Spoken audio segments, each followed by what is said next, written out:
knew the child, Ajoke, right from birth. He would lock her up in a room for months. I'm not telling you weeks, months. She's his actual daughter. Ajoke was bold enough to confront him. I see her as a hero. She was brave. More and more revelations are being made about the late TB Joshua, Temitope Balogun Joshua, founder and general overseer of the Synagogue Church of All Nations based in Lagos, Nigeria.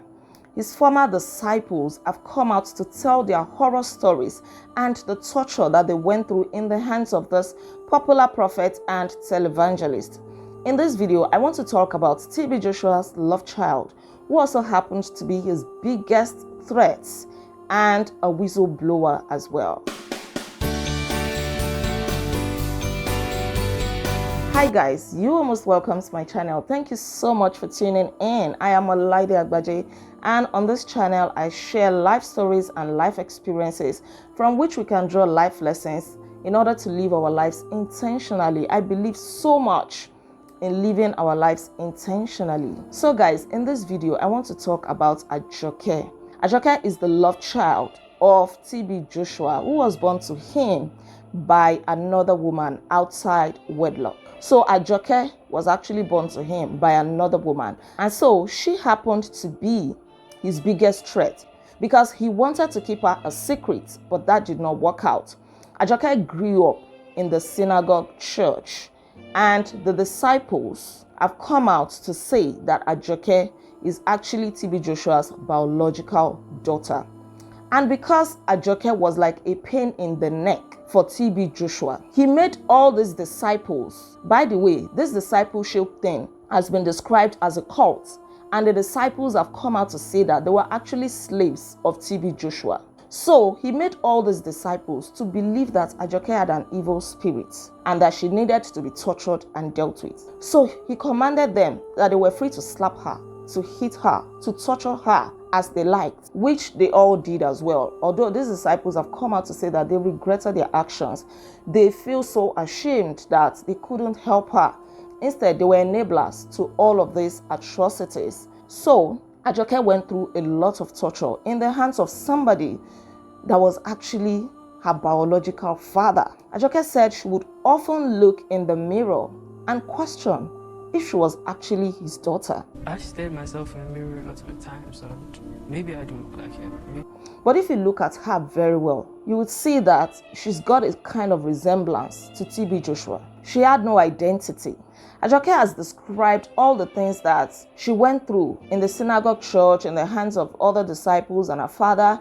She said one day that she was too tired and probably she was lying down, and he just came and shouted at her, "Get up, get up, get up." And before she knew it, one of the disciples took her, raised her up, and started beating her with an electric cord, and afterwards took her to the bathroom and put her head under hot running water.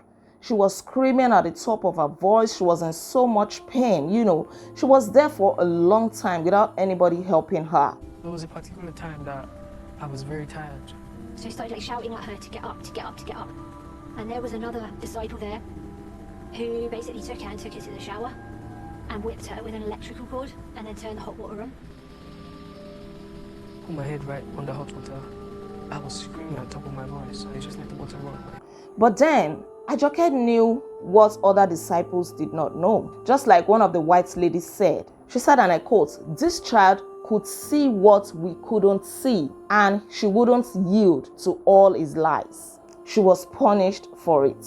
Yes, Ajoke knew that her father was using the women, and so one day she said, "I couldn't take it anymore. I went into his office and I started shouting and was saying, 'You are having an affair with these women. You are using these women. Why are you doing this?'" The father tried to stare her down, to give her eyes, to say, "Stop it, stop it, stop it."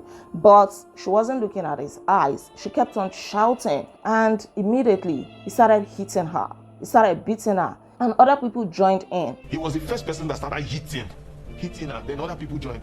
The same people that have been told that this girl has an evil spirit, of course, that was still the belief they were carrying about. So they joined in hitting this girl, in beating her.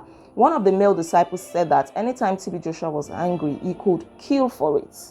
And more so, concerning anything that has to do with his reputation. So he was even ready to finish Ajoke. He wouldn't mind killing anybody, sacrificing anybody, including his own daughter, just to save his reputation, just to preserve his own image. But the more they hit and beat Ajoke, the more she kept on shouting that you are using these women, you are having an affair with these women. She escalated the matter and even give her a tougher punishment afterwards. She was locked up for months. Imagine somebody being locked up for months. There are times that they would beat her with chains, with belts. There was a time that she said she was beaten like that and she could not get up for days. They were hitting me with belts, chains.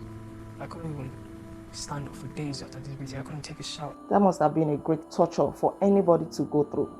And Ajoke said that she wondered how she went through all of these times. She wondered how she survived these years and years of consistent and unending torture.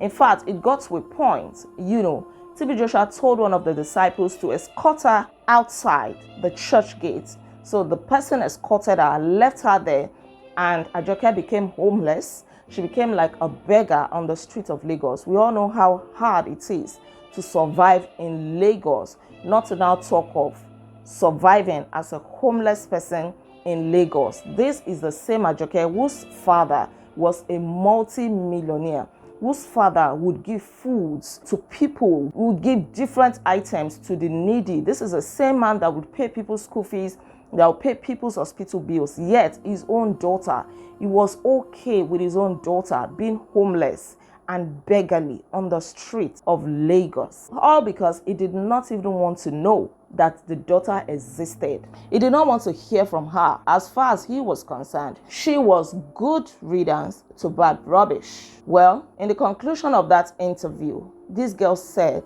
that all she wanted, now that she's out of this bondage, is peace, stability, and tranquility. And in spite of everything that she went to, even now that she's lost the family, she's lost everything, she is still ready to keep on defending the truth, even with her last breath. I really, really admire her courage. And just like one of the former disciples admitted, Ajoke is a hero.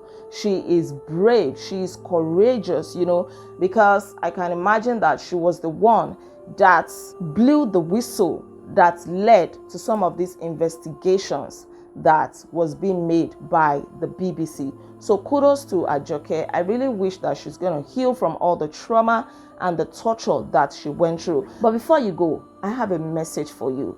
I cannot end this video without this message. Be good, live well. This life is not going to last forever. Remember, in everything you do, that there is life after life. This life is ephemeral. It is temporary. There is a life that we're going to live when we die, and that life is eternal. So if evil is all you know to do, keep on doing your evil. Nemesis is going to catch up with you one day. If you escape that nemesis on earth, you are not going to escape it when you come face to face with your maker. But this is my advice for you. Quit the evil that you are doing. And if you are listening to me, you are doing good. Continue doing your good, because definitely you're going to get the reward of the good that you are doing. Remember this as well, that it is appointed unto man to die once. After that is judgment. You're going to come face to face with your maker, and you're going to give an account of your own life. Imagine all the lives that TB Joshua has lived. For what? To what end? Because of his reputation.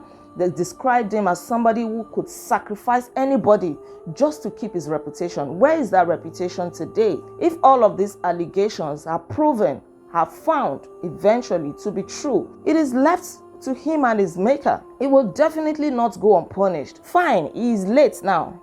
He escaped that earthly judgment, but he will never escape it where he is right now, if indeed he did all of this and he did not repent before he died. So to what end? You want reputation, you want wealth, you want money, you want all of these ephemeral things that are going to pass away with this life. But your soul is more important, because what will it profit a man to gain the whole world and lose his own soul? Think about this.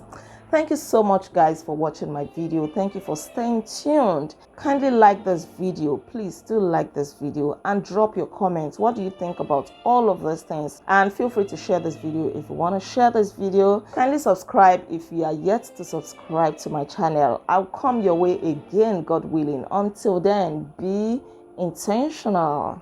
Bye, guys.